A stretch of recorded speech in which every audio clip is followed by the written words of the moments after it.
l'année de la jeunesse, c'est-à-dire 2023, prônée par le chef de l'État, son Excellence, le président Alassane Ouattara. Et la semaine dernière, vous vous en souviendrez, nous avons fait le portrait de tout ce qui est néfaste à notre jeunesse, de tous les anti-modèles qui peuvent plomber le développement et l'envoler même de notre jeunesse. Aujourd'hui, nous allons vous parler de la communication comme étant un moyen stratégique qui peut aider à la promotion de ces grandes valeurs lancées donc par le chef de l'État. Et le premier sujet a pour titre la communication stratégique, un outil nécessaire au succès de l'année de la jeunesse.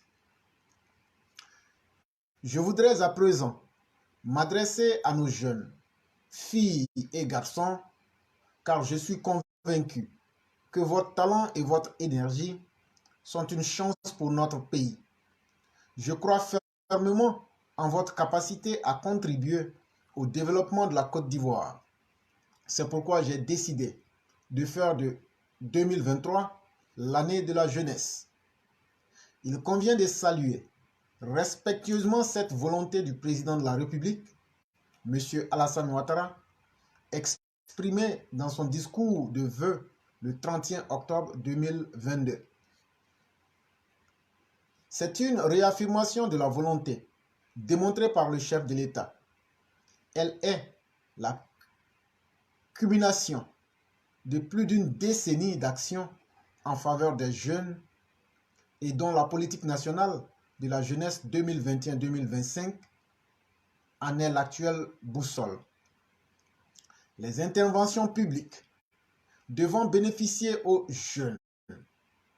Les interventions publiques devant bénéficier aux jeunes existent à foison dans la feuille de route du gouvernement pour l'année 2023. Elles participent d'une tradition longue de l'État de Côte d'Ivoire et dont son chef de préparer, de renforcer et d'autonomiser les jeunes ivoiriens. La décision de faire de l'année 2023 l'année de la jeunesse qui s'inscrit dans cette continuité offre une opportunité unique d'améliorer la manière dont l'État, les acteurs publics et les partenaires au développement engagent les jeunes. Cette volonté, sans cesse réitérée par le président Alassane Ouattara, doit induire à l'analyse un changement de l'approche des relations publiques et de la communication stratégique vis-à-vis de cette couche. Ce réajustement apparaît comme un passage obligé dans le succès de l'année de la jeunesse. La jeunesse ivoirienne, représentant plus de 3/4 de la population du pays, comme beaucoup de jeunes dans le monde, témoigne d'une méfiance, voire d'un manque de confiance envers les pouvoirs publics. Mieux, les changements intervenus dans la manière dont l'information est consommée, l'attention divisée et la désinformation amplifiée sont largement documentés.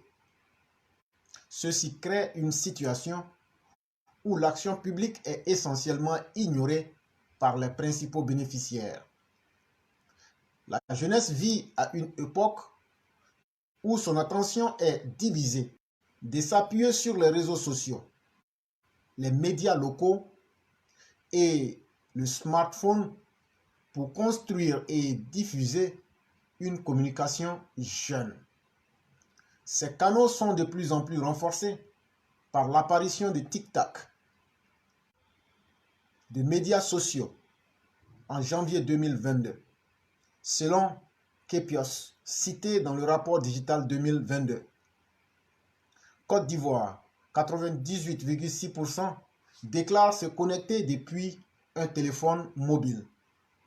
Lorsque les jeunes consomment de la communication, elle provient essentiellement des marques commerciales et a fini par formater dans leurs esprits la façon dont une communication devrait fonctionner.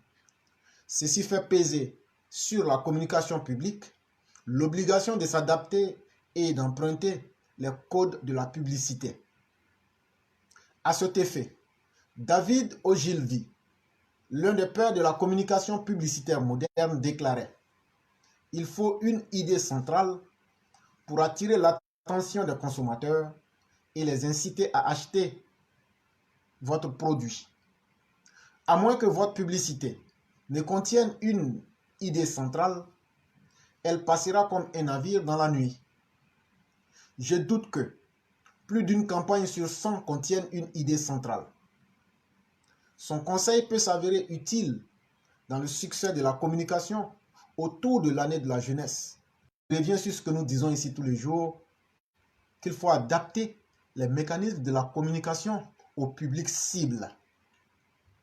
Il ne faut pas avoir honte d'adapter le langage si on veut atteindre le monde. Une chose aussi qui sera importante sera le coût de l'Internet. C'est vrai que nous allons inciter, comme l'article le dit, les moyens numériques s'imposent aujourd'hui comme une réalité inéluctable dans la vie de tout un chacun. Mais il faut reconnaître que le coût de l'Internet est assez exorbitant et assez dissuasif en Côte d'Ivoire. Il sera donc important que l'autorité publique en charge de la communication puisse négocier avec les structures et imposer un forfait mensuel de 10 000 francs. C'est une proposition que je fais. Aux États-Unis ou en France et en Europe, je vais dire globalement,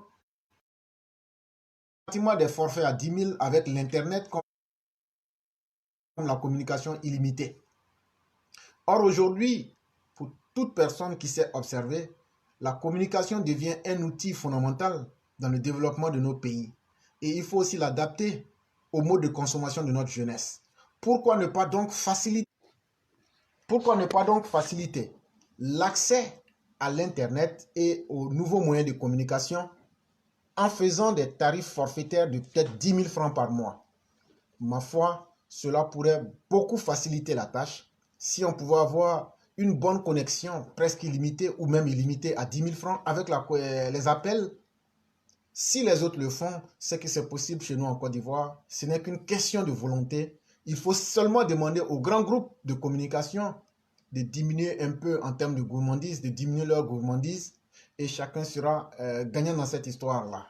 C'est vraiment important que l'État s'implique parce que à travers les médias sociaux, les médias numériques aujourd'hui, on peut changer le mode de consommation, de pensée de nos populations et adapter cela au développement physique que nous voyons aujourd'hui en termes de réalisations effectuées par le chef de l'État, son Excellence Alassane Ouattara.